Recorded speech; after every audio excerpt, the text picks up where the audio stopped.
Hello and welcome to the Awakening with Kelvin Phiri Podcast, part of our Bridges to Prosperity series. I'm glad you're joining me for this episode. Today we're diving into one of the most promising levers for Zambia's economic transformation, the industrial zones, also known as multi-facility economic zones, and the opportunities and challenges that come with them. As always, here's my disclaimer. Everything I share is based on official government publications, academic research, and credible media reports. This is for information and discussion only, not legal or investment advice.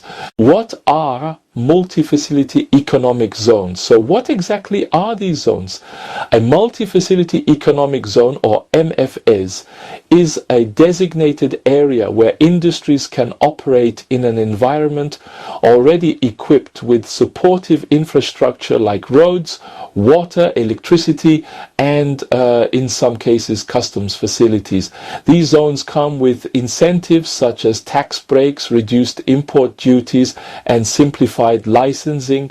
For Zambia, these zones represent a way to move away from exporting only raw materials. They are designed to attract investment in manufacturing and processing, create jobs for our people, and increase exports of finished products. In short, they are Zambia's tool for shifting from a consumption-driven to a production-driven economy. Where are these zones? Zambia has officially declared several industrial zones and industrial parks. These include Lusaka South, Lusaka East, Chambishi, Lumwana, the Sub-Saharan, Gemstone Exchange Park in Ndola, and Roma Industrial Park. Some are already operational while others are still under development or attracting new investment. The flagship is the Lusaka South MFEZ, located about 15 kilometers southeast of the capital. Covering roughly 21 square kilometers, which is equivalent to about 2,100 hectares, it has been equipped with internal roads, a power backbone, and a water treatment facility. In 2021 alone, more than 260 hectares of land were allocated to almost 30 new investors. Companies there now produce furniture, building materials, food products, and more. You can think of Lusaka South as an industrial city within a city, a cluster where businesses thrive by sharing infrastructure and cutting costs. On the copper belt lies Chambishi MFEZ. This zone is strategically placed in the mining heartland and focuses on mineral processing and manufacturing. It is home to major operations like the Chambishi copper smelter.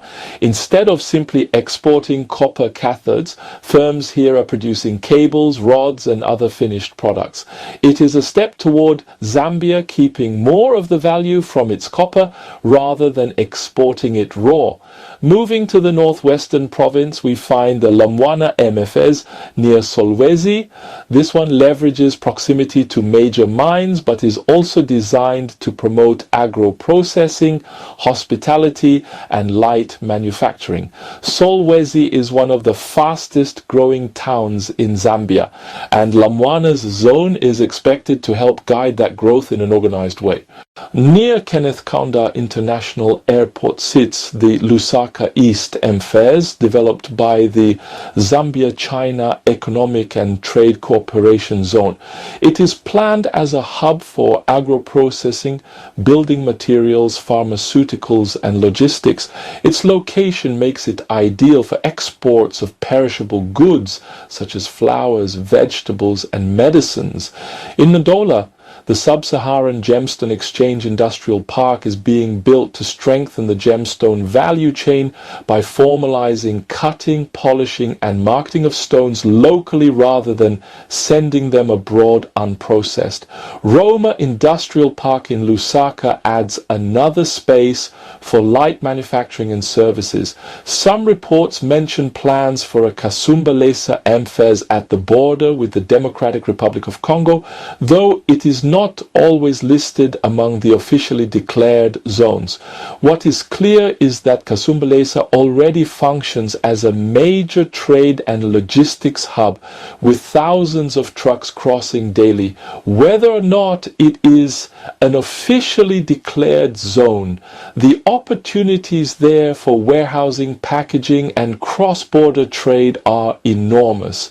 Why do they matter? These zones are not just about land and buildings. They represent Zambia's strategy to change direction. For decades, we have been dependent on exporting raw copper and importing finished goods. The industrial zones provide a framework for value addition, export diversification and job creation. Imagine the difference between exporting raw maize and exporting maize flour, cooking oil and animal feed. The revenue, the jobs and the tax base multiply when you add value. Zones like Lusaka East and Lumwana are designed to provide stable markets for farmers who often face uncertain buyers and fluctuating prices. So what does this mean for ordinary Zambians? At the most direct level, it means jobs. Factories, warehouses and processing plants all need workers.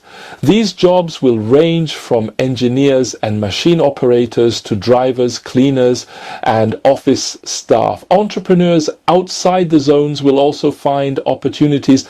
Businesses inside the zones will need catering, transport, packaging, uniforms and IT support. This creates ripple effects for thousands of small businesses. For farmers, agro-processing zones can become reliable markets for crops like cassava, soya beans, maize and ground nuts. Instead of selling at rock bottom prices, they can negotiate better deals with processors who buy in bulk and pay consistently. And for the diaspora, these zones reduce the risks of investing back home. Infrastructure is already in place, regulations are clearer, and one-stop facilitation offices through the Zambia Development Agency make it easier to set up. This means a Zambian living abroad can partner with a company inside a zone or set up an operation without being overwhelmed by red tape. Learning from other countries, Zambia is not the first to try this model. Ethiopia's textile parks created tens of thousands of jobs in under a decade. Morocco used free zones to grow its car manufacturing industry, which now exports vehicles to Europe. And China's special economic zones, such as Shenzhen, turned fishing villages into global hubs of trade and technology. We may not replicate those exact stories, but the lesson is clear. When the environment is right, industries grow rapidly. The incentives to make these zones attractive, Zambia offers strong incentives. For manufacturers who export from an MFEZ or industrial park, corporate tax on export profits is zero for the first 10 years. Dividends from those profits are also tax-free for 10 years. In years 11 to 13, only half of the normal corporate tax applies, and in years 14 to 15, 75% of the normal rate applies. On top of that, there are exemptions from customs duties and VAT on capital equipment and inputs, plus streamlined licensing through one-stop shops managed by the Zambia Development Agency. As promising as all this sounds, there are still areas we must improve. Infrastructure remains one of the biggest challenges. Even inside some zones, power and water connections have sometimes taken longer than expected. Regulatory approvals like environmental clearances can also be slow and need streamlining. Land acquisition can be complex, especially where customary land is involved, so long-term lease security must be guaranteed. Zambia also faces a skills gap, which means we must invest more in training young people so they can run modern machinery and meet international standards. Finally, as industries grow, we need to manage the environmental impact carefully and ensure that surrounding communities benefit through jobs, services, and fair compensation. Stories of progress. Despite the challenges, there are positive signs. In Lusaka South, companies that entered after infrastructure improvements reported strong growth in revenue and job creation. In agro-processing and energy, local Zambian businesses are beginning to invest alongside foreign firms, which shows that domestic capacity is rising. The Zambia Development Agency has also reintroduced incentives and streamlined licensing to make it easier for investors.